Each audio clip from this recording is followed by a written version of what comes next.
नमस्कार, मैं हूं सुरेश चौहान की और आपके सामने आज भी ये शाहजहां का फोटो लगाया है, इसलिए क्योंकि आपके मेरे पैसे से, टैक्स के पैसे से इस दरिंदे शाहजहां का उर्स मनाया जा रहा है, वो भी हमारे तेजो महालय में, वो भी सरकारी पैसों से, टैक्स के पैसों से।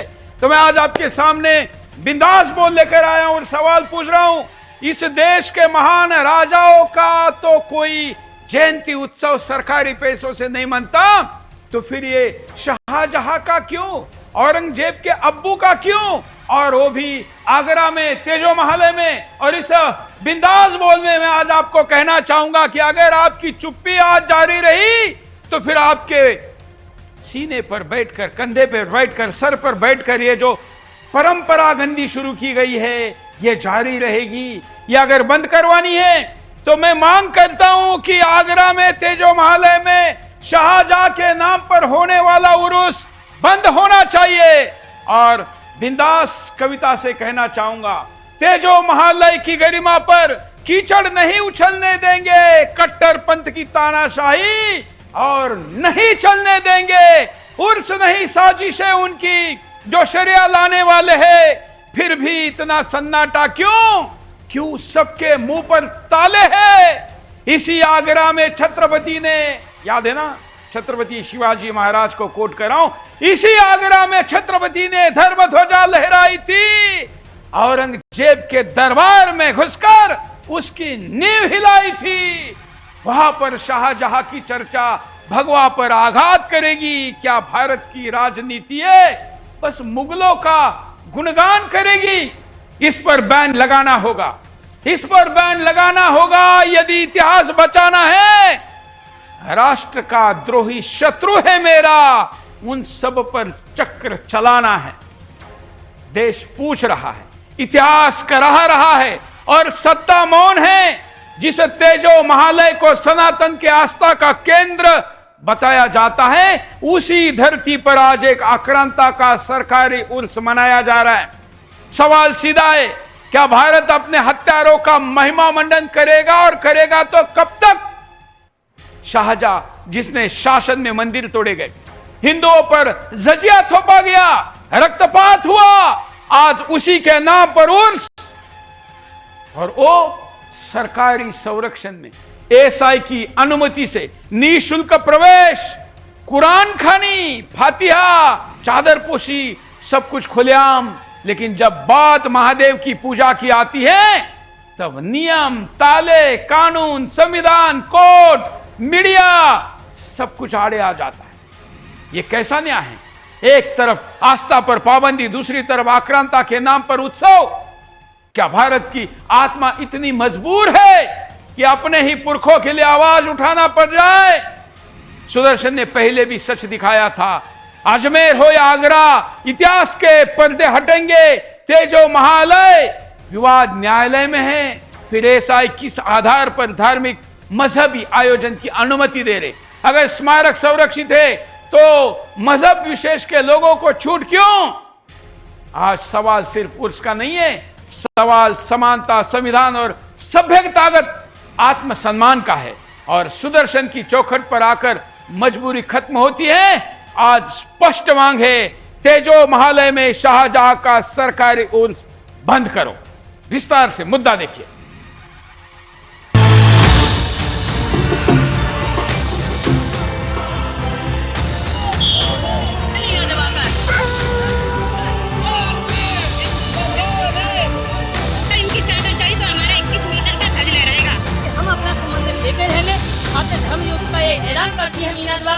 तेजो महल में मिर्जा शहाबुद्दीन मोहम्मद खुर्रम, अरे वही जिसे लोग शाहजहां कहते हैं, जिसने अनगिनत हिंदुओं को गाजर मूली जैसे काटा था, काफिरों को कत्ल करके उनको धरती पर 16 बेगमों के बाद जन्नत में 72 हूरें जो पानी थी, भारत को लूटा, जो सामने आया उसको मारा काटा, हिंदू रानियों को हरम में डाला, कई वीरांगनाओं के जौहर का कारण भी बना। लेकिन हैरानी की बात तो यह है कि उसके नाम पर उर्स होता है, वो भी तेजो महल में। वही तेजो महल है जिसे इस्लामी नाम ताजमहल दे दिया गया, और ये उर्स सरकार के पैसों से होता है। वाह भाई, क्या जबरदस्त वाला भाईचारा है। जिन्होंने हमारे पुरखों को चौराहों पर कत्ल किया, हम उनके उर्स में शामिल हो और उन्हें ही महिमा मंडित करें। कहीं देखा है दुनिया में ऐसा कोई दूसरा उदाहरण? अब तक हम गुस्ताखी की परिभाषा ही नहीं खोज पाए थे।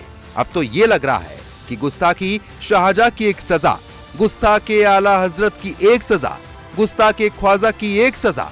हम कितने मजबूर है ना, अपने पुरखों के लिए कुछ बोल भी नहीं सकते, पर मजबूरी की सीमा सुदर्शन की चौखट पर समाप्त होती है। हमने ही पहले सीना ठोककर अजमेर वाले ख्वाजा की असलियत सामने लाई थी।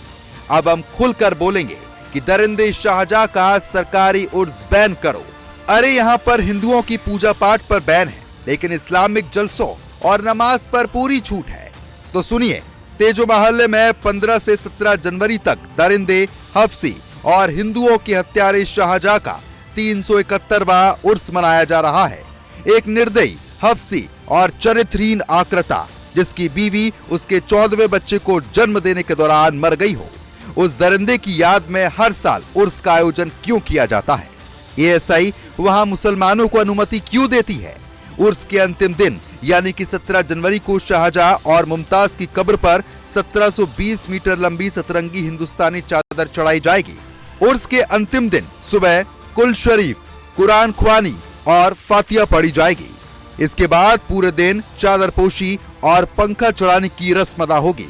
सतरंगी चादर दक्षिणी गेट स्थित हनुमान मंदिर से निकाली जाएगी और दक्षिणी गेट होते हुए मुख्य मकबरे के तहखाने में स्थित शाहजहां और मुमताज की कब्र पर पेश की जाएगी। शाहजहां का उर्स इस्लामिक हिजरी कैलेंडर के रजब महीने की 26, 27 और 28 तारीख को मनाया जाता है, तो इस बार 15 से 17 जनवरी के बीच पड़ रहा है। इन तीनों दिनों में उर्स में शामिल होने के लिए आने वाले मुसलमानों को ताजमहल परिसर और मुख्य मकबरे में निःशुल्क प्रवेश की सुविधा भी मिलेगी। लेकिन सवाल तो ये है कि हिंदुओं को महादेव की पूजा की अनुमति क्यों नहीं, मुसलमानों को निःशुल्क और हिंदुओं से शुल्क? ये कैसा न्याय है? ताजमहल में शाहजहां के उर्स को लेकर शुक्रवार को विरोध प्रदर्शन हुआ। अखिल भारत हिंदू महासभा के कार्यकर्ताओं ने उर्स के आयोजन का विरोध करते हुए भारतीय पुरातत्व सर्वेक्षण कार्यालय के गेट पर पुतला तक दहन किया। प्रदर्शन के दौरान शंखनाद करते हुए संगठन ने इसे धर्म युद्ध की शुरुआत बताया। महासभा के पदाधिकारियों का ये कहना है कि ताजमहल उनका तेजो महल है और पहले ही एएसआई को उर्स पर रोक लगाने की चेतावनी दे दी गई थी। तेजो महल से जुड़ा मामला न्यायालय में विचाराधीन है। संगठन की नेत्री मीना दिवाकर ने चेतावनी देते हुए कहा कि यदि उर्स नहीं रोका गया तो वह तेजो महल में शिव तांडव करेंगे। हम भी सरकार से मांग करते हैं कि ये कांग्रेसी परंपरा अब बंद होनी चाहिए। जब ताजमहल एएसआई संरक्षित स्मारक है तो वहां नमाज, उर्स और नमाज की अनुमति क्यों दी जा रही है? अगर मुसलमानों को दी जा रही है तो हिंदुओं को क्यों नहीं? Bureau report, Sudarshan news.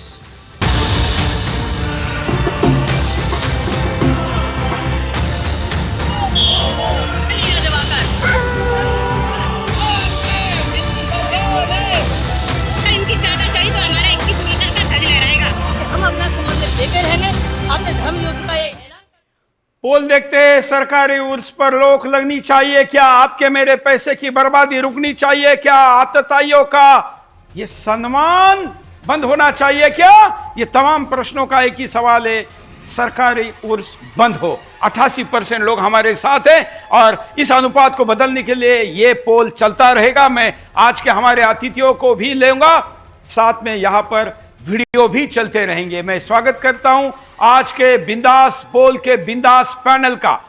आप भी हमारे साथ भले ही टीवी स्क्रीन पर नहीं जुड़ पा रहे, लेकिन आप हमारे तमाम सोशल मीडिया हैंडल के द्वारा हम तक जुड़ सकते हैं। हमारे साथ आज राजेंद्र नरूका जी है, आपका स्वागत है। आप अध्यक्ष है श्री राम राज्य मिशन के।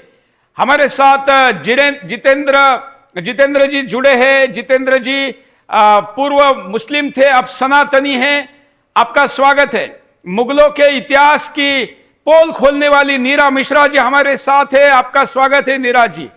हमारे साथ अखिल भारतीय मीरा राठौड़ जी है। मीरा जी, आपका स्वागत है। आप आगरा में जमीन पर इस मुद्दे का विरोध कर रही है। हमारे साथ कुंवर अजय तोमर जी है, पक्षकार है, तेजो महल केस के पक्षकार है। साथ में सलीम वास्तिक जी है, पूर्व मुस्लिम, आपका स्वागत है। मुस्लिम स्कॉलर हमारे साथ है शोएब सिद्दीकी, शायद शाहजहां की वकालत करेंगे, अंदाज बता रहा हूं, पता चलेगा बात करने पे। लेकिन ये सारा गेस्ट पैनल आज आपके सामने है और आज हम दरिंदे शाहजहां के उस उर्स का विरोध करने के लिए यहां पर उपस्थित है। शोएब सिद्दीकी से शुरू करते हैं। शोएब सिद्दीकी जी बताइए, बैन लगाने का समर्थन करते हैं कि विरोध?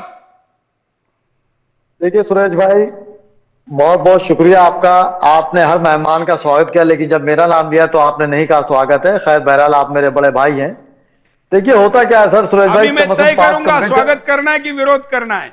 अगर शाहजहां के उर्स का विरोध करेंगे तो स्वागत है।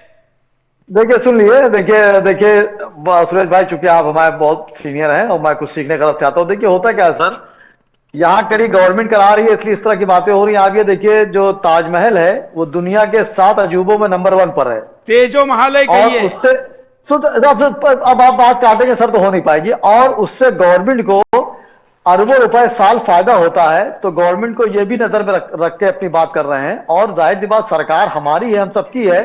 आप देखिए ताजमहल में भी शाहजहां की बात हो रही है। अगर शोएब सिद्दीकी ने कोई गलती की है तो उस गलती का भुगतान आप मेरे वालिद को नहीं करेंगे। औरंगजेब की आप बात करते हैं, ये उनके वालिद थे शाहजहां। शाहजहां ने जो तारीख लिख दी, दुनिया में आज मशहूर है। और अभी आप एक बात कह रहे थे सर कि वहां तो उर्स हो रहा है। जाहिर सी बात, वहां तो उर्स हो रहा है, मज़ारों पर उर्स होते होने चाहिए। और सबसे बड़ी बात यह है सुरेश भाई कि वहां पे जो मोहल्ला है वो गैर मुस्लिम का है। वहां से जब लोग निकलेंगे तो उसमें लाखों हजारों लोग जो निकलेंगे उसमें मैक्सिमम मेरे हिंदू भाई रहेंगे। और अगर आप मज़ारों पे जाके देखें, पूरे हिंदुस्तान के मज़ार पे जाके देखें, अभी अजमेर शरीफ में आप जाके देखते भी हुआ है। एक बीच में प्रश्न याद आ गया, एक बीच में प्रश्न याद आ गया, आप सुन्नी है कि शिया हैं? मैं खुदा का शुक्र है सुन्नी हूं। सुन्नी है, तो ये मज़ारों की पूजा चलती है आपको? देखिए मज़ारों की पूजा जहां तक बात है सर, देखिए हम लोग जो है जो बंदगी करते हैं वो सिर्फ खुदा की करते हैं। लेकिन हमारे बुजुर्ग जो होते हैं, मतलब आप खुद जिसकी बंदगी नहीं कर रहे हैं उसके पैसे सरकार को देने के लिए कह रहे हैं। आप बोलने दे रहे हैं। देखिए आते हैं, मैं आपके पास आता हूँ, एक एक प्रतिक्रिया लेते हैं, क्योंकि आज 7 गेस्ट है, 7 गेस्ट है। कुल मिलाकर आप विरोध करने के लिए तैयार नहीं है। मैं जितेंद्र जी के पास चलता हूं। जितेंद्र जी, वैसे शायद आपने अभी जितेंद्र सेंगर नाम कर दिया है, बराबर?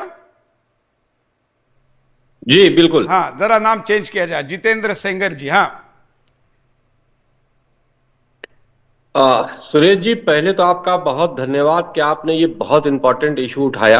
और इस संबंध में मैंने एक PIL तैयार की थी, लेकिन क्योंकि जब से मैं सनातन धर्म में आया हूं, कुछ व्यक्तिगत अपने संवैधानिक अधिकारों को पाने के लिए मुझे खुद अपनी जाती जिंदगी में इस तरह का विरोध और मुल्लाओं के विरोध के चलते उत्पीड़न का, मैं कहूं खुलेआम बात कह सकता हूं कि झेलना पड़ रहा है, जिसकी वजह से मैं अपने इस तरह के जो काम है उसमें देरी हो जाती है। अगर मैं इस सुप्रीम कोर्ट में या हाई कोर्ट में इस रिट को लेकर चला गया होता तो शायद इसके ऊपर रोक लगती। मैं आपको वाजे करूं कि देखिए, उर्स जो शब्द है, उर्स का मतलब अरबी शब्द है और उर्स का मतलब है कि शादी, ब्याह या मिलन, ये उर्स का मतलब है। और उर्स जो है वो संतों के और जो सूफी संत होते हैं उनके मज़ारों पर एक करने की प्रथा है पहले से, जिसमें उनकी आत्मा को ईश्वर से मिलान करने के लिए उनके मरने की तारीख पर या उनके पैदा होने की तारीख पर या किसी और निर्धारित तारीख पर उर्स किया जाता है। लेकिन जहां तक के सवाल हम ताजो महल में उर्स की बात करें तो देखिए, शाहजहां एक आक्रांता था। शाहजहां एक भारत के जो हिंदू समाज है उसका कातिल था। और यहां पर अगर हिस्ट्री के हिसाब से बात करें तो यहां का एक बादशाह था, एक राजा था, वो सूफी और संत की कैटेगरी में नहीं आता। तो यहां पर किसी भी तरह की कोई भी उर्स होना ये बिल्कुल इनवैलिड है, मतलब शरई तौर से भी इनवैलिड है और गवर्नमेंट के नियमों के अनुसार भी यहां पर इजाजत नहीं दी जानी चाहिए। क्योंकि देखिए, उर्स जो है वो होते हैं, जो मज़ार हैं वहां पर उर्स पुराने होते चले आ रहे हैं, लेकिन वहां पर सूफी संतों के लिए है। शरीयत कहती है सूफी संतों के लिए है। शरीयत के मानने वाले सूफी संत तो शाहजहां जो है, औरंगजेब या हुमायूं या बाबर, ये सब सूफी संत की श्रेणी में नहीं आते। तो इसलिए ये उर्स जो है वो बिल्कुल इलीगल है, कानूनी इलीगल है, और इसकी कोई मान्यता इस्लामिक तौर पर भी नहीं है। अगर हम चैलेंज इस बात को करें तो इस्लाम के मानने वाले भी इस बात का पक्ष रख ही नहीं सकते कि शहंशाह जो था, शाहजहां जो था, वो सूफी या संत था। बिल्कुल। तो आपने बिल्कुल तकनीकी और दोनों दृष्टिकोण से अपनी बात को रखा है। अब मैं चलता हूं मीरा राठौड़ जी के पास। मीरा जी, आप जमीन पर इसका संघर्ष कर रहे, इसके लिए तो 100 करोड़ हिंदुओं की तरफ से आपका धन्यवाद कि आप लोगों ने इस मुद्दे को जारी रखा है और इसके बैन की मांग कर रही है। आपका क्या पक्ष है? जय श्री राम, जय गौ माता की। जैसे हमारा ये उर्स का चल रहा है कि जब कोर्ट में ये केस चल रहा है तो उर्स की आदेश नहीं होना चाहिए कि उर्स होगा, ये उर्स नहीं होना चाहिए। जब कोर्ट में मामला चल रहा है तो उर्स ये किसके आदेश से करवा रहे? जब पता है जो चीज कोर्ट में चली जाती तो उसमें झगड़ा या विवाद हो जाता, तो उसमें उर्स होना नहीं चाहिए। अगर उर्स होगा तो कव्वाली, बिरयानी, सभी कुछ धार्मिक जो लोग करते हैं, और धार्मिक जगह पे जब कहीं पर झगड़ा या मामला ऐसा पड़ता है तो ऐसी जगह पे ये चीजें बिल्कुल होने का कोई मतलब नहीं बनता जब तक कोर्ट आदेश नहीं देगा, जब तक ये लोग उर्स नहीं कर सकते। मगर ये फिर भी उर्स करवा रहे तो हमें ये पता नहीं चल रहा उर्स करवा कौन रहा, कौन ने इजाजत दे दी तो ये उर्स करवाएंगे। अगर उर्स करवाएंगे तो हम कोर्ट से लेके सड़कों तक तो उतरेंगे, मगर हम उर्स नहीं होने गए। अगर उर्स होता है तो उसके लिए चाहे मुझे जेल जाना पड़े, चाहे मेरे साथ में कुछ भी हो, उस हम अंजाम को झेलने के लिए तैयार है, मगर मैं उसको नहीं होने देंगे। ये चीजें हमेशा हर साल में यही चीजें देखते हैं कि हाँ उसको रुकवा दिया जाएगा, मगर ऐसा नहीं करता। उर्स ऐसा ही आदेश दे रखा है तभी तो ऐसा ही करवाते हैं। और आज पुतला फूंका तो किस वजह से फूंका? कि एसआई का ये जवाब है तो इस वजह से ये पुतला फूंका गया। और मेरे हिसाब से उर्स नहीं होना चाहिए।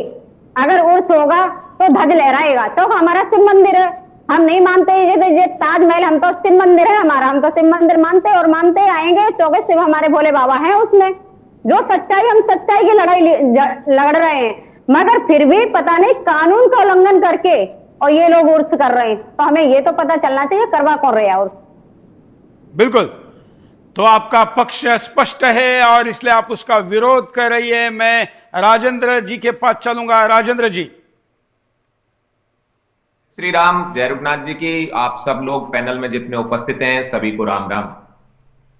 ये इस्लामी मुगल दरबार को पुनः ग्लोरीफाई करने का एक तरीका है जो कांग्रेस सरकार ने चालू किया था। दुर्भाग्य यह है कि एएसआई के अभी इंचार्ज मेरे बड़े भाई आदरणीय गजेंद्र सिंह शेखावत हैं और भारत की सरकार इस समय सनातनी सरकार है, उसके बावजूद यहां पर इस्लामी राज्य की यादों को पुनः स्थापित करने की बात करते हैं। मेरे भाई जो मुस्लिम स्कॉलर हैं वो अभी बहुत बता रहे थे कि शाहजहां बहुत अच्छे थे, शाहजहां ये थे। ये सब फैब्रिकेटेड करके बनाए गए हैं। अच्छे होते तो राव अमर सिंह राठौड़ को क्यों वीरगति प्राप्त हुई? वो शाहजहां के टाइम की बात है। शाहजहां के टाइम पर ही बहुत से ऐसे काम हुए हैं, चाहे वो गुरु तेग बहादुर जी महाराज की बात हो या सिख गुरुओं की अपन बात करें। तो ये इनको ग्लोरीफाई करने के लिए और हमारे माइंड में एक माइंड सेट बैठाना चाहते हैं कि ये देखिए पूरे भारत पर इनका कब्जा था, जबकि हकीकत ये है कि कभी भी दिल्ली के बादशाहों का भारत के ऊपर पूरे पर कभी भी कब्जा नहीं रहा। क्या हो गया, एक आध बार कहीं कोई टैक्स मिल गया किसी को तो उससे क्या वो पूरा भारत उसके अधीन हो गया? नॉर्थ ईस्ट में शाहजहां का कोई लेना देना नहीं था, मेवाड़ में कोई लेना देना नहीं था, दक्षिण के बहुत से ऐसे राज्य थे जो स्वतंत्र थे, गोवा को शाहजहां जानता ही नहीं था, फिर भी उसको भारत का शाहजहां बनाएंगे, भारत का हिंद का सम्राट बनाएंगे। और जब दुर्भाग्य इस बात का है कि जब हम वहां गए थे जो खजुराहो में, वहां पर इन्हीं एएसआई ने रामराज मिशन के पत्र के जवाब में यह लिखा है कि हम एएसआई वाले किसी भी चीज में वहां कोई अलाउ नहीं करेंगे पूजा पाठ करने के लिए, हमें ये पूजा पाठ के लिए अलाउ नहीं करेंगे। और यहां एएसआई के अधीन ही जब ये तेजो महालय है, यहां पर वो उर्स मनवाएंगे। कितने दुर्भाग्य की बात है, ये जो दोगलापंथी है ना, मैं फिर कह रहा हूं, मेरी कठोर वचन बुरे लगते हैं। भारतीय जनता पार्टी हमारे साथ भी बनी रहना चाहती है और कांग्रेस के पाप को वैसे ही ढोना चाहती है। कांग्रेस की वो अपने आप को पता नहीं क्यों उत्तराधिकारी मानकर चल रही है, जबकि ऐसी चीजों को तुरंत प्रभाव से रोकने की आवश्यकता रहे। जब डॉक्टर राकेश किशोर जो सीजीआई का जो जूता वाला कांड हुआ था, उन्होंने चीख चीख कर यह कहा है कि भगवान विष्णु की उस प्रतिमा को ठीक कर दिया जाए, तो यही एएसआई कहती है कि एज इट इज रखने के लिए हम बाध्य हैं। अरे किसने कानून बनाया एज इट इज रखने के लिए बाध्य का? कांग्रेस ने। तो ये कांग्रेस का पाप अब ये देश ढोता ही रहेगा क्या? जब सरपंच से लेकर राष्ट्रपति तक आपको इस समय इस केसरिया ने चुनकर भेज दिया, फिर आप कब तक अपमान करेंगे? ये सही कह रही है हमारी बहन जी, जो मीरा जी कह रही हैं कि यदि वहां उर्स होगा तो निश्चित रूप से हम सरकारों के भरोसे नहीं बैठ सकते, हमको जाकर वहां हनुमान चालीसा और शिव स्तोत्र की पढ़ना ही पड़ेगा और हम वहां केसरिया लहराएंगे। फिर लॉ एंड ऑर्डर की सिचुएशन क्रिएट होगी, फिर ये सब ये कहेंगे हमारी सरकार है अभी मत करो। तो क्यों ना ये एएसआई जो है इसको भंग करके और इसमें नए सिरे से नए इतिहासकारों को, दुर्भाग्य देखिए एनसीईआरटी की पुस्तक विदेशी इतिहासकार ने बनाई, जबकि प्रोफेसर कपिल कुमार जैसे इतिहासकार भारत में हैं। भारत के अंदर एक से एक बड़े इतिहासकार हैं, लेकिन एएसआई उन पुराने खूसट जो कांग्रेस के टाइम पर तैयार किए गए थे, उन्हीं के आधार पर चलना चाहती है। तो फिर कहते रहो हम सब विदेशी हैं, फिर लड़ाते रहो, यहां देशी और विदेशी का झगड़ा फैलाते रहो। मेरा आपके चैनल के माध्यम से पूरे देश की जनता से और खास तौर से भारत सरकार से, क्योंकि आपके चैनल को गजेंद्र सिंह जी शेखावत भी देखते हैं और पूरा भारतीय जनता पार्टी की सरकार देखती है और ये हमारे मुस्लिम भाई भी सभी देखते हैं, मैं ये कह देना चाहता हूं अब नहीं होगा ये कि कभी आप शाहजहां को ग्लोरीफाई करेंगे, कभी अभी ये जो स्कॉलर कह रहे थे कि वहां अजमेर में, अरे अजमेर में तो वो देशद्रोही है, वो तो अभी उसकी तो जाकर सब कुछ तोड़ना पड़ेगा, क्योंकि वो हमारे सम्राट पृथ्वीराज चौहान के बारे में उल्टी सीधी बातें करते हैं, हमारी सनातनी परंपराओं के बारे में करते हैं, हमारी दादी नानी जो सम्राट पृथ्वीराज चौहान की बेटियां और वो महारानी के बारे में उल्टी सीधी बात करते हैं, और आप हमें सलाह दे रहे हैं कि वहां देखिए कितना अच्छा काम हो रहा है। तुम तो नहीं मानोगे इन मुर्दों को, तुम तो नहीं मानोगे इन मजार वालों को, लेकिन हमारे लोगों को इनसे मत्था टिकवा करके तुम्हें आनंद आता है कि तुम्हारे इन मजार पे आके हमारे टेकते हैं।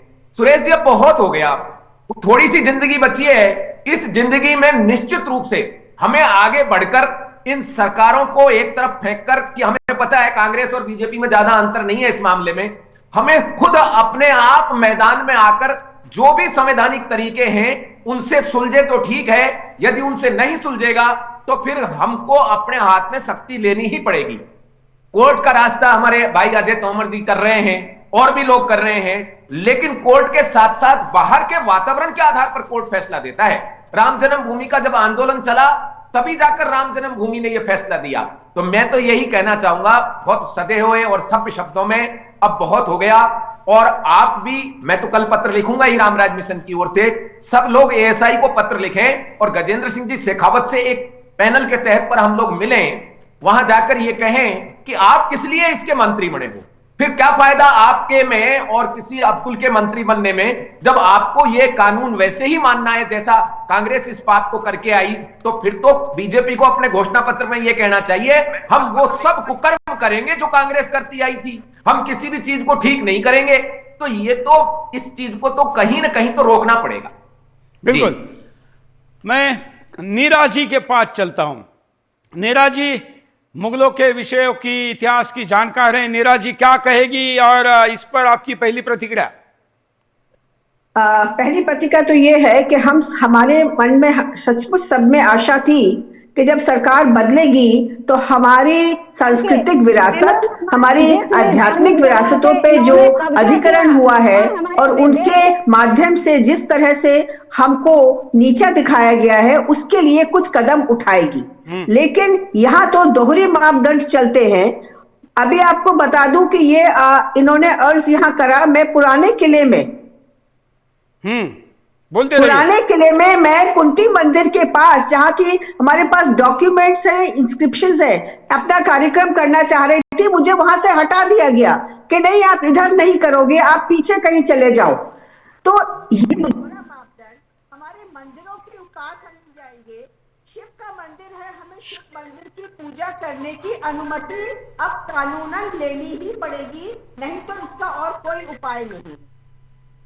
तो पहली प्रक्रिया आपके पास, अभी आप क्या ब्रेक लेंगे? नहीं तो मैं बोलूं आपको कि ये जो शाहजहां था, हम लोग किसकी मानता करते हैं, किसकी जयंती मनाते हैं? जिन्होंने आदर्श फैलाए, जिन्होंने देश के लिए, समाज के लिए आदर्श रहे। इनका क्या आदर्श था? इन्होंने हिंदुओं का कत्ल करा, इन्होंने हिंदुओं को नष्ट किया। उसके साथ साथ इन्होंने किस तरह से महिलाओं के लिए अयाशी करी। तो ऐसे अयाशी लोग हमारे आइकॉन नहीं हो सकते, हमारे आदर्श नहीं हो सकते, और उनका उर्स बनाना। और अभी टेक्निकली सब बात बता दी कि शरिया में अलाउड नहीं है। वो तो कोई पीर नहीं थे, पीर का उर्स होता है ना, वो पीर थे ना वो सूफी थे, तो उनका उर्स क्यों बन रहा है? ये जानबूझ के सोची समझी कुछ लोगों की साजिश है हमको भड़काने के लिए और हमारे ऊपर और तंज कसने के लिए कि तुम हमारा कुछ नहीं बिगाड़ सकते, हम तो आपके छाती पे बैठ के आप मुंह दलेंगे। तो इसके खिलाफ जो मीरा राठौर जी ने काम उठाया है वो बहुत ही महत्वपूर्ण काम है और हम लोग सब उनके साथ हैं। अगर जो भी मदद चाहिए, जिस तरह की, जैसे सुरेश जी तो मतलब पूरी मदद कर रहे हैं, लेकिन मेरा सबसे ये अनुरोध है कि हमको एकजुट होके सरकार के पास, ताज्जुब हो रहा है कि शेखावत जी हैं या हमारी जो सरकार है, अभी हम 1000 वर्ष की गुलामी के लिए इतना बड़ा जश्न मना सोमनाथ में, और उसका एकदम विपरीत हो रहा है ताजमहल में कि हम एक अय्याशी, कातिलाना, आक्रांता की जयंती मना रहे हैं और वो भी उसको दे रहे हैं नाम सूफी, जबकि वो पीर था ही नहीं। तो ये एक बहुत बड़ी विडंबना हमारे समाज में आ रही है कि सरकार के ऑफिसर वहां बैठे कौन क्या कर रहा है, इसकी भी एक खोज होनी चाहिए, इसकी भी एक जानकारी होनी चाहिए कि किसने ये परमिशन दी और क्यों नहीं। ये परमिशन अगर पहले से कांग्रेस करती थी तो हम जान सकते थे, आज क्यों दी और आज इसको क्यों नहीं रोका जा रहा है? बिल्कुल। पक्षकार तेजोमहालय कुंवर अजय तोमर जी, बोलिए। देखिए, मैं आपको बता दूं, मैंने मीरा जी आपकी वेट करिए, आपका नंबर आएगा तो बोले। 23 जुलाई 2024 को सावन के महीने में हमने आगरा के न्यायालय में ये बात डाला कि हमें वहां पर तेजोमहालय में जलाभिषेक, दुग्धाभिषेक और अन्य हिंदू त्योहारों पर पूजा अर्चना की अनुमति मिले। हम लोकतांत्रिक तरीके से संविधान का पालन करते हुए हम न्यायालय में गए, कानून का पालन करते हुए, जिसमें लगातार सुनवाई लंबित है। अभी हमारी 30 जनवरी को, जो 30 जनवरी 2024 को इसमें सुनवाई भी है, मामला लगातार चल रहा है। जब तक मामला कोर्ट में है, फिर इसमें उर्स का, चादर चढ़ाने का, बिरयानी बंटवाने का, कुरान की आयतें करवाने का, वहां पर हजारों की संख्या एकत्रित करके। और दूसरा मैं आपको बता दूं, इसमें असली कब्र कोई है ही नहीं, ना इसमें शाहजहां की कोई कब्र है, ना इसमें मुमताज की कोई कब्र है, क्योंकि मुमताज का निधन 1631 में हुआ था। ये मेरे पास पुस्तक है, ताजमहल मंदिर भवन है, पुरुषोत्तम नागेश ओक जी की, जो इतिहासकार थे, उन्होंने ये पुस्तक लिखी। इसमें तमाम साक्ष्य ऐसे लिखे हैं कि 1631 में मुमताज का निधन हुआ और 1632 में तेजोमहालय का निर्माण का, इनके मुताबिक, मुगल इतिहास के मुताबिक 1632 में निर्माण कार्य जो है आरंभ हुआ। अब आप बताइए, जब 1631 में मुमताज का निधन हो गया, वो अल्लाह को प्यारी हो गई, तो क्या 1632 में उन्हें 1 साल बाद किसी शव को दफनाया जाएगा? सबसे बड़ा झूठ। दूसरा, बताया जाता है कि 1632 से 1653 तक इसका निर्माण कार्य पूरा हुआ। लगी थी। और मैं आपको बता दूं, हाँ, मध्य प्रदेश के बुरहानपुर में ताप्ती नदी के किनारे मुमताज को दफनाया गया था। और मैं आपको बता दूं, 1653 में पूरा निर्माण कार्य पूरा हुआ। अब 1653 के बीच में 1652 में औरंगजेब, जो कि इसका शाहजहां का जो पुत्र था, जो लड़का था, उसने पत्र लिखा कि अब्बू इसमें दरार आ गई है, इस गुंबद में दरार आ गई है, 1652 में लिखा। अब आप बताइए कि ये कितने बड़े झूठे मक्कार हैं कि जो कार्य 1632 से लगातार चल रहा है और 1653 में पूरा हो रहा है, यानी कि कोई मकान, मकान या फ्लैट या कोठी या घर या मंदिर या महल कुछ भी सही वो बन रहा होगा तो उसमें दरार कहां से आ जाएंगे। इससे ये तय होता है कि वो पुराना महल था, वो पुराना तेजोमाले था और इसका निर्माण 1155 से 1212 के मध्य चंदेल राजा परमादिदेव ने इसका निर्माण कराया था और यहाँ शिवलिंग स्थापित की थी। उसके बाद राजा मानसिंह और राजा जयसिंह ने इसको अपना महल बनाया और उन्होंने इसको शिव मंदिर को सुरक्षित रखा। और तमाम इसमें गौशाला भी है, इसमें गौशाला है, इसमें यमुना किनारा देखिए, यमुना नदी आप देखिए जो हमारे हिंदू प्रतीक चिन्ह है। ऊपर गुम्बद पे कलश है, नारियल है, त्रिशूल का आकार है, आम के पेड़ की पत्तियां हैं और शमशान घाट है वहां पर जो हमारा हिंदू प्रतीक चिन्ह है। वहां दशहरा घाट है, हमारा हिंदू प्रतीक चिन्ह है। हाथी घाट है, हमारा हिंदू प्रतीक चिन्ह है। तमाम ऐसे प्रतीक चिन्ह जो ये गवाही देते हैं कि वो तेजोमाले शिव मंदिर है और जब तक मामला न्यायालय में है उस बंद होना चाहिए। सरकारी धन का दुरुपयोग होकर जो बिल्कुल रोक देना चाहिए। हमारा सुदर्शन के यूट्यूब पर ऑपरेशन इतिहास सीरीज में ताजमहल नहीं तेजो महल है, ये सीरीज है। मैं दर्शकों को देखने के लिए कहूंगा। मैं अभी सलीम वास्तिक जी के पास चलता हूं। लगता है इन्हीं बातों से परेशान होकर वास्तिक जी ने इनको जरा लात मार के बाहर हुए हैं। देखिए सर, ये बहुत ही मतलब दयनीय हालत हिंदू की यहाँ पे है, हिंदुस्तान के अंदर हो। सलीम सॉरी, मैं माफी चाहता हूँ। हाँ, वास्तिक जी का संपर्क जी। हाँ बोलिए बोलिए। जी मैं माफी चाहता हूँ। एक्चुअली पूरी दुनिया के अंदर केवल एक हिंदुस्तान ऐसा देश है जहाँ के लोग इतने दयालु हैं और दयालुता के अंदर देखिए इनकी क्या हालत हो रखी। जो इनको मारने आए थे, इनको कत्ल किया, बहुत भयंकर तरीके से कत्लेआम मचा, उनके मेले ये खुद लगा रहे हैं अपने खर्चे के ऊपर, अपने ही मंदिर के अंदर जो कि इनका खुद का है। और ये शोएब साहब देखिए हमारे सामने ये सब देशद्रोही हैं जो मोहम्मद को तस्लीम करते हैं, मोहम्मद को अपना पैगंबर मानते हैं, आक्रांताओं को अपना आका मानते हैं। ये हमारे सामने देशद्रोही हैं और बैठे हैं और हम इनसे अपना हक मांग रहे हैं।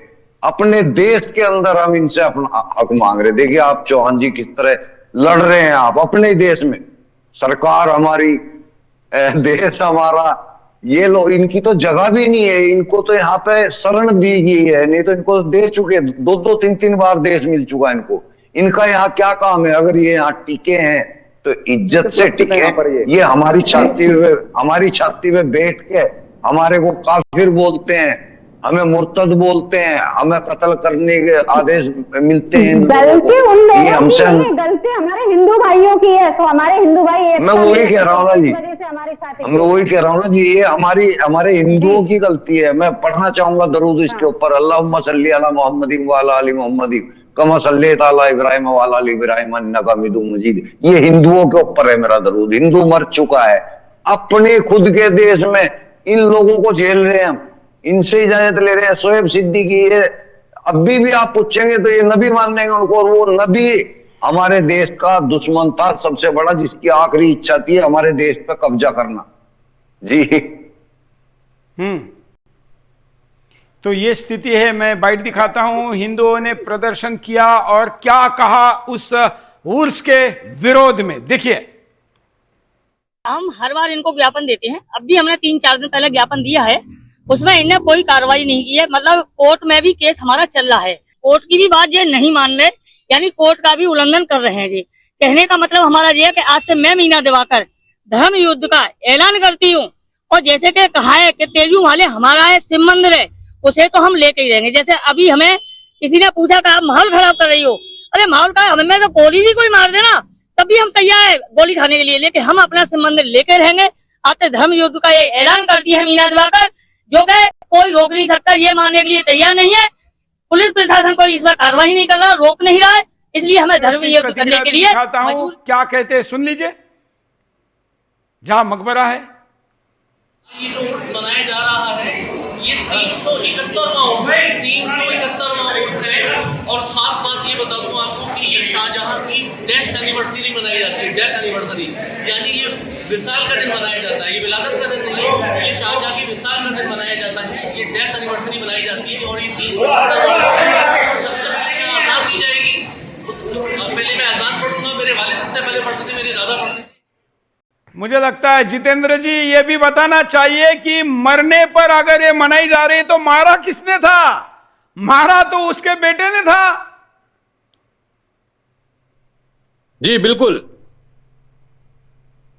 अपने बाप को प्यासा मार दिया हो वो। मीरा जी आपका नंबर आएगा तब बोलिए, मीरा जी आपका नंबर आएगा तब बोलिए। हाँ जितेंद्र जी, आपका आवाज नहीं आ रहा है जितेंद्र। आवाज अब? हाँ भाई, हाँ बोलिए। देखिए शोएब साहब बैठे हैं आपकी डिबेट पे, ये बेहतर जवाब दे सकते हैं। ये शाहजहां को इनसे ये सवाल होना चाहिए कि मुसलमान और या ये खुद शाहजहां को मानते क्या है। हाँ, शाहजहां को कोई सूफी मानते हैं, संत मानते हैं, या एक लैला मजनू वाला एक इतिहास अगर आप देखें तो शाहजहां का रहा है। जिस तरह से हम हिस्ट्री में पढ़ते आए हैं कि वो मुमताज के लिए ताजमहल बन रहा है और बड़े बड़े लैला मजनू ने कम से कम एक दूसरे के लिए जान दी थी। यहाँ तो 13वीं बीवी के 14वें बच्चे के डिलीवरी में उसकी मौत हुई थी। बिल्कुल सही बात है। और दूसरी चीज तो अब सवाल इस बात का है कि वो हमारा मंदिर है, ये हमारे पास पुख्ता सबूत हैं जो न्यायालय में पेंडिंग है मामला, उसमें इस तरह की बात को अगर पहले से कांग्रेस के जमाने से कोई प्रथा चली आ रही है तो मौजूदा हुकूमत की ये जिम्मेदारी है। तो कम से कम ये बात क्लियर तो मुसलमान करें कि वो शाहजहां को मानते क्या है।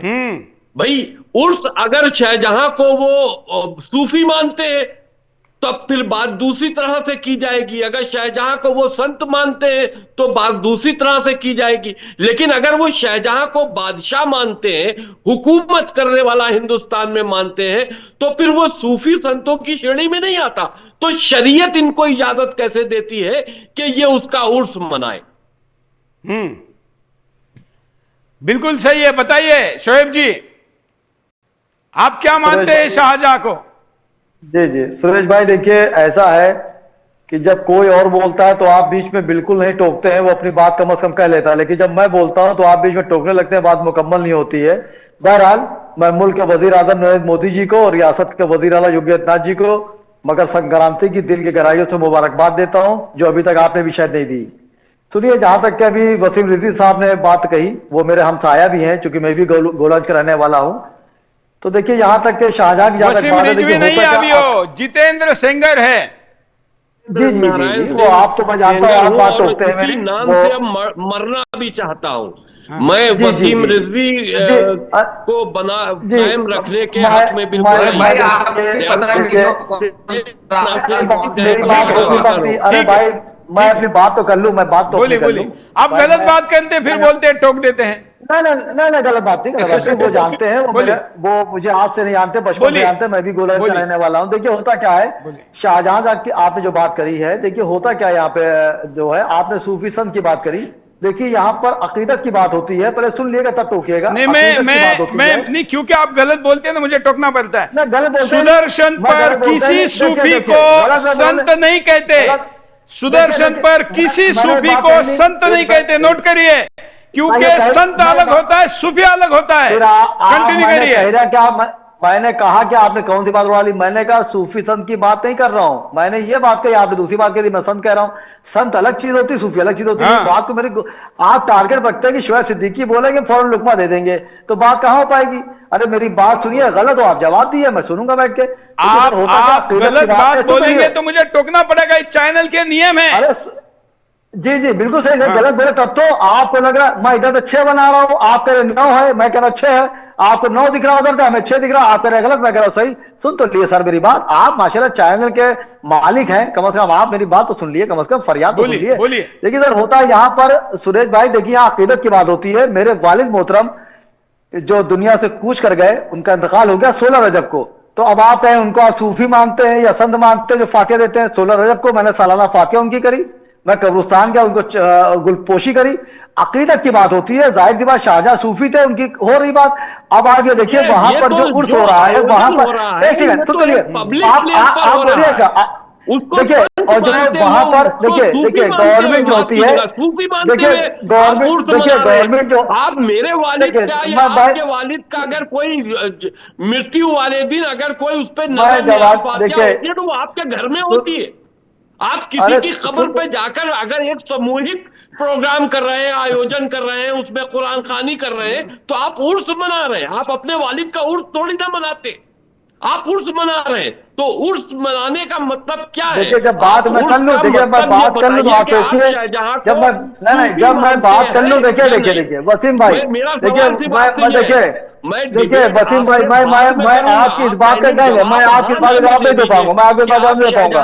देखिए एक लैला का मजनू मानते हैं आप, शाहजहां को एक बादशाह मानते हैं आप, शाहजहां मैं आपसे वैसे नहीं करूंगा, मैं आपसे वैसे नहीं करूंगा, पहले वसीम रिजवी से वैसे नहीं करूंगा, मैं अपनी बात करूंगा, मेरी बात सुनना तो सुन लीजिए, मैं वैसी बात ही मैं ये कह रहा हूँ अकीदत की बात है। अगर शाहजहां के वहां उर्स हो रहा है, सुनिए मेरी बात, मेरी आवाज नहीं आ रही है, बताइए सर, अगर सारे तो मैं ना बोलूं, देखिए वहां पर मसला क्या उर्स हो रहा है, गवर्नमेंट के जेर साहब, सुन लिए फिर जवाब भी गाली कर पाऊंगा, वैसे मैं बहस नहीं कर पाऊंगा आपसे, मैं आपसे बहस नहीं कर पाऊंगा, मेरी बात सुन ले पहले आप। देखिए वहां पर गवर्नमेंट के जेर साहब उर्स हो रहा है, ऐसे शुएब सिद्दीकी बता रहे हैं, सुनिए तो आप मेरा जवाब दे दीजिए ना।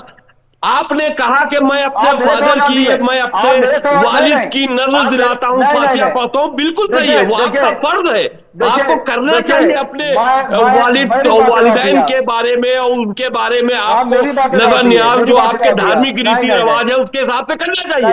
लेकिन शाहजहां कभी आपके नहीं थे क्या? कभी आपके नहीं थे क्या? आपके भी तो थे। हम इसीलिए तो बता रहे हैं कि शाहजहां किसका बाप है।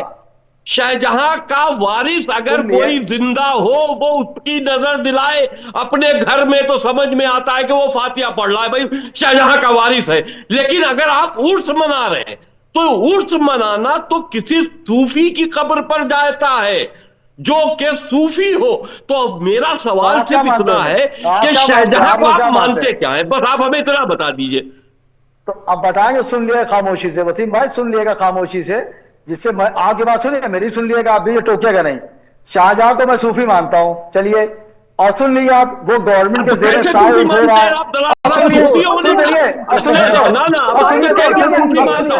सूफी होने की वजह बताइए, सूफी का मतलब क्या होता है? सूफी का मतलब होता है कि जो धर्म का प्रचार करे। सूफी का मतलब ये होता है इस्लामिक सूफी, जो धर्म का प्रचार करे, शिक्षा का प्रचार करे, सामाजिक प्रचार करे, समाज में अच्छे के लिए कोई काम करे। अब शाहजहां के कामों पे आ जाइए। शाहजहां खुद देखिए शाहजहां के बारे में सबको मालूम है कि शाहजहां किस टाइप का इंसान था, कितने हिंदुओं को मरवा दिया, किस तरह से बर्बरता के साथ में हिंदुस्तान में हुकूमत की। अपनी एक जो हिस्ट्री है, हम हिस्ट्री के हिसाब से बता रहे हैं कि अपनी लैला के लिए उसने एक ताजमहल बनाया। ये मुसलमानों की हिस्ट्री है, हिंदुस्तान की हिस्ट्री में भी पढ़ा जाता होगा, लेकिन वो उसको हम लोग नहीं मानते। लेकिन सवाल इस बात का है कि अगर आपने बहुत बड़ी बात कह दी कि आप शाहजहां को सूफी मानते, अरे भाई गलत बात है, बहुत गलत बात है। सूफी मानते यानी शाहजहां हो गया मोहम्मद साहब के बराबर, हुमायूं हो चाहे अकबर हो, मुगलों को मानने वाला भारत में उनकी कब्र वहां है, क्योंकि मुगल आक्रांता थे, मुगल लुटेरे थे, भारत का मुसलमान अपने आप को उनसे जोड़ेगा तो भारत का मुसलमान गद्दार कहलाया जाएगा। इसीलिए भारत के मुसलमान को मुगलों से अपने आप को नहीं जोड़ना चाहिए। भारत के मुसलमान मुगलों से अपना रिश्ता क्यों जोड़ते हैं? मुगलों से क्या लेना देना है, मुझे ये समझ नहीं। गद्दारों को अपना मतीया मानेंगे आप? इनमें से कौन सा है जो मुगलों का वंशज है? हुमायूं को सोहेब सिद्दीकी भाई, आप मुगलों के वंशज हैं? तो यही तो पूछना चाहते हैं। आप इनके प्रति वो करते हैं जो आपके ही लोगों का ज्यादा इन्होंने वो किया था, आपके लोगों को तंग किया, तब तो जाके आपने इस्लाम में घुस गए। सबसे बड़ी और आप अपने ही दुश्मनों को इस तरह से ग्लोरीफाई करते हो, हमें तो तरस आता है, हमें बहुत तरस आता है।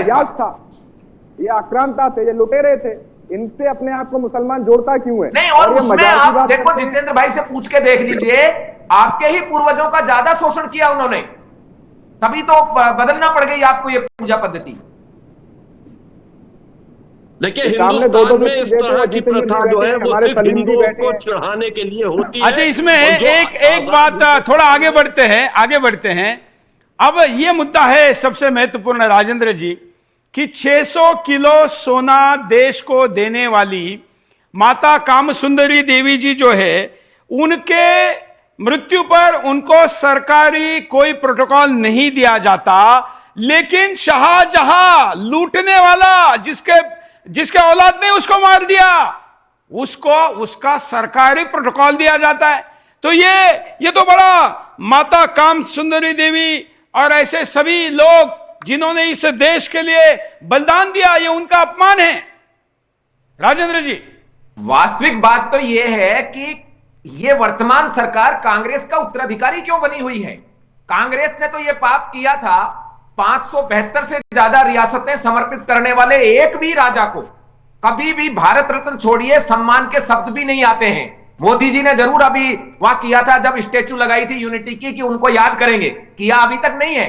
उसके बावजूद ये जो कांग्रेस की कुकर्मी नीतियों को लगातार ढो रही है कि साहब हम यहां इनको इजाजत दे रहे हैं, हमें किसी भी एएसआई के अधिकृत मंदिरों में पूजा का कोई अधिकार नहीं है, और ये लगातार कर रहे हैं। अभी जिन माता सुंदरी जी का आपने नाम लिया, उनको सरकारी प्रोटोकॉल नहीं, उनको सरकारी सम्मान नहीं, और ये जो इनके अब्बा सब्बा जो भी हैं, ये शाहजहां जिसके वंशज आज दिल्ली में तांगा और रिक्शा चलाने की क्षमता नहीं रखते, उनको ये लोग क्यों ग्लोरीफाई करके, ये तो एक तरह से सीधी सीधी तुष्टीकरण की नीति है जो पहले कांग्रेस करती थी।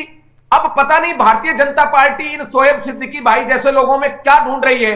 और मुझे तो ये समझ नहीं आता, जो आज मुसलमान बने हुए हैं, इनको सबसे ज्यादा मुगल आक्रांताओं के विरुद्ध होना चाहिए, क्योंकि इनकी माता बहनों का शोषण हुआ, इनके परिवारों का शोषण हुआ, तब तो ना ये मुसलमान बने। और ये मुसलमान बनने के बावजूद पता नहीं कौन सी अफीम पी लिए कि उनको ग्लोरीफाई करते हैं। यदि मेरा कोई शत्रु रहा है, रावण मेरे पूर्वज राम से लड़ा, आज तक रावण के पुतले फूके जाते हैं। हमारे पूर्वजों से जो भी लड़ा, हमें जब भी पता चला, उनको आज तक हम लोग उसी दृष्टि से कहीं होलिका मनाते हैं, कहीं रावण का पुतला फूकते हैं, कहीं पर अंग्रेजों का याद, इसमें अंग्रेजों के विरुद्ध में 15 अगस्त और 26 जनवरी मनाते हैं। फिर ये इनको जो ये आक्रांता हैं, इन आक्रांताओं को क्यों याद करते हैं और क्यों ग्लोरीफाई करते हैं इनको, ये मुझे समझ नहीं बैठता। सरकार से ये प्रश्न रहेगा और कड़ा प्रश्न रहेगा कि वो ये बताए कि वो भारतीय जनता पार्टी कांग्रेस की बेटा बेटी क्यों बनी घूम रही है, कांग्रेस के इन कुकर्मी नियमों को बदलाव क्यों नहीं हो रहा। बीएनएस बनाया, उसमें एएसआई का पुनर्गठन होना चाहिए, एएसआई के तमाम कूड़ा करकट नियमों को बंद करके सही ढंग से भारत को स्वतंत्रता मिल गई, इस तरह का कुछ ना कुछ आभास होना चाहिए। ये शर्म के अवशेष इन्होंने रखे हुए हैं, शर्म के सबूतों को सजाए हुए हैं। मुझसे देखा नहीं गया, जब मैं बटेश्वर के मंदिरों को देखने गया, हर शिवलिंग को मूर्ति बिगाड़ी हुई है और सभी नंदी बाबा की गर्दन काटी गई है। हमारी माताओं की, अप्सराओं के स्तनों तक को काटा गया है, और उनको ठीक नहीं कर सकती एएसआई, क्योंकि ऐसा ही रखना है, क्योंकि हमारी पूर्वजा कांग्रेस एएसआई ये ऐसा काम कर गई तो फिर तो हम कभी ठीक कर ही नहीं सकते। इससे ज्यादा इनको क्या बहुमत चाहिए। ये जो आपसे भी कह रहा हूं, निवेदन कर रहा हूं, ये बीजेपी को पत्र लिखा जाए। पर ये जो एएसआई है, ये एएसआई मुगलों की प्रतिनिधि सभा है हिंदुस्तान में, ये भारत सरकार की नहीं है। ये जहां पर भी एएसआई के अंडर में मंदिर आता है वहां पूजा नहीं होती, जहां मस्जिद आती है वहां नमाज होती है। ये क्या तरीका है? ऊपर से उर्स होते हैं, ऊपर से सरकारी पैसे से मुर्गे खिलाए जाते हैं, ये क्या है? इस पर रोक लगनी चाहिए। और मैं सरकार से भी मांग करता हूं, साथ में अब जरा आगे क्या इस दिशा में बात करते हैं। मीरा जी, आगे क्या? मीरा राठौड़ जी जी, जैसे जो एसआई सब कुछ करना धरना सब कुछ एसआई का है, मैं नहीं मानती ऐसे एसआई को से। जब हमने इनका जब पहले मैंने देख दिया ज्ञापन, तो इनको रोकना चाहिए, रोक लगवानी चाहिए। ये तो अनुमति और दे देते कि आप करो खुल के, हम लोग उनको रुकवाते हैं, वो पुलिस वाले बैठा दिए जाएंगे, घर पे नजरबंद कर दिया जाएगा। आज मेरे पास पुलिस बार बार आ रही थी, तो मैं वहां से मैं मुरैना में रुकी हुई हूँ, इस वजह से मैं सुबह फिर पहुंचूंगी। जो हमारी सच्चाई धर्म की, जो हमारा मंदिर है, और हम तेजोमाले और मैं वहां फोन करके मानूंगी, चाहे मुझे किसी हालत से रोके, मगर हम रुकने वाले नहीं है, ना हम रुक सकते हैं और ना रुकेंगे। बिल्कुल, चलिए प्रतिक्रिया लेते हैं, क्योंकि 8 लोगों की प्रतिक्रिया लेती हैं, आधे मिनट में सभी की ले लेते हैं। कुंवर अजय तोमर जी, आगे क्या करेंगे आप लोग? अब ये शुरू हो रहा है। देखिए, इसमें हमारे केस में हमने एएसआई को भी प्रतिवादी बनाया है, इसमें अधीक्षण पुरातत्वविद को, और भारत संघ को भी इसमें हमने प्रतिवादी बनाया है, उनसे भी जवाब मांगा है, और इसमें भारत सरकार को भी एक्शन लेना चाहिए। और मैं आपको बता दूं कि जो अभी गजेंद्र शेखावत जी का जिन्होंने कहा, जो कि इस समय मंत्री है, उनको इसमें एक्शन लेना चाहिए, उनको भी संज्ञान में लेना चाहिए, क्योंकि एएसआई भी, मैं आपको बता दूं, एएसआई भी कहीं ना कहीं भारत सरकार के, वर्तमान में भारत सरकार के अधीन है, उनके नेतृत्व में काम कर रही है, तो भारत सरकार को इसमें एक्शन लेना चाहिए। और मैं आपको बता दूं, योगी जी जिस दिन प्रधानमंत्री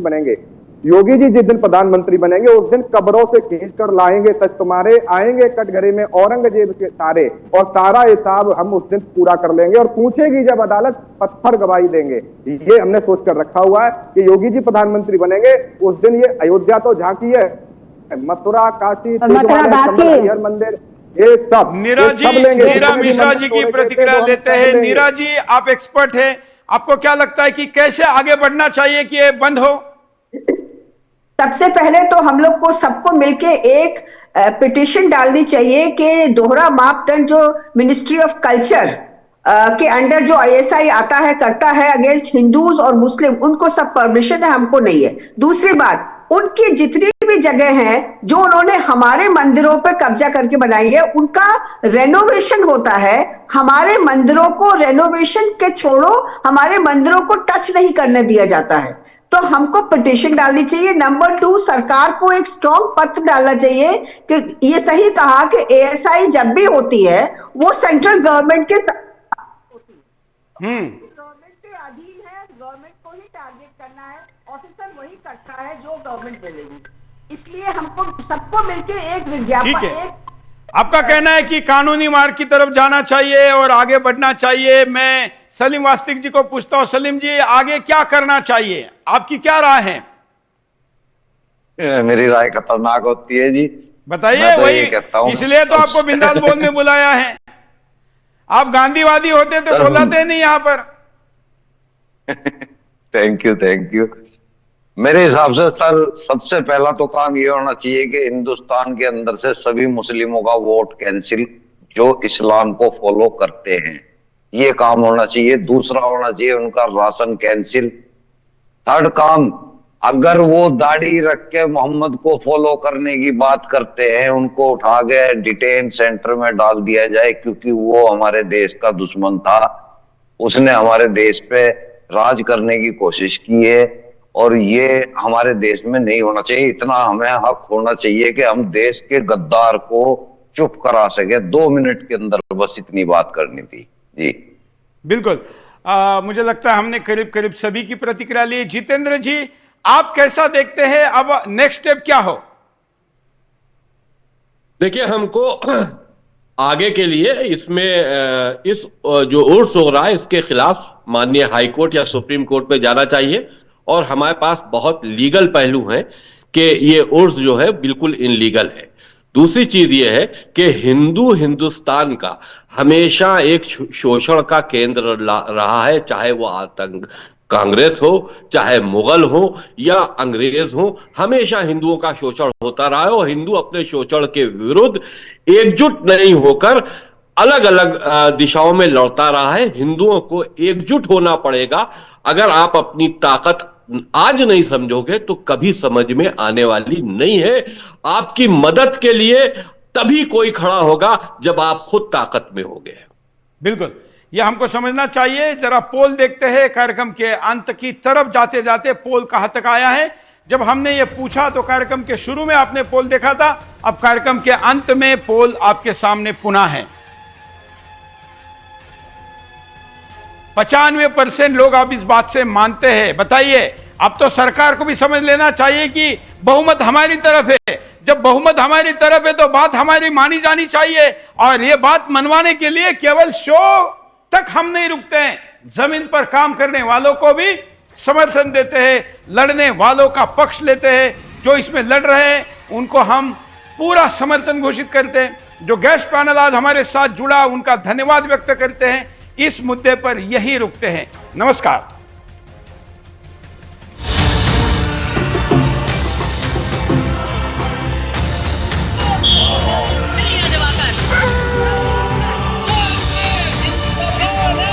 इनकी चादर चढ़ी तो हमारा 21 मीटर का ध्वज लहराएगा। हम अपना संबंध लेते रहने आपने धर्म युद्ध का ये ऐलान करती है मीना बाबर।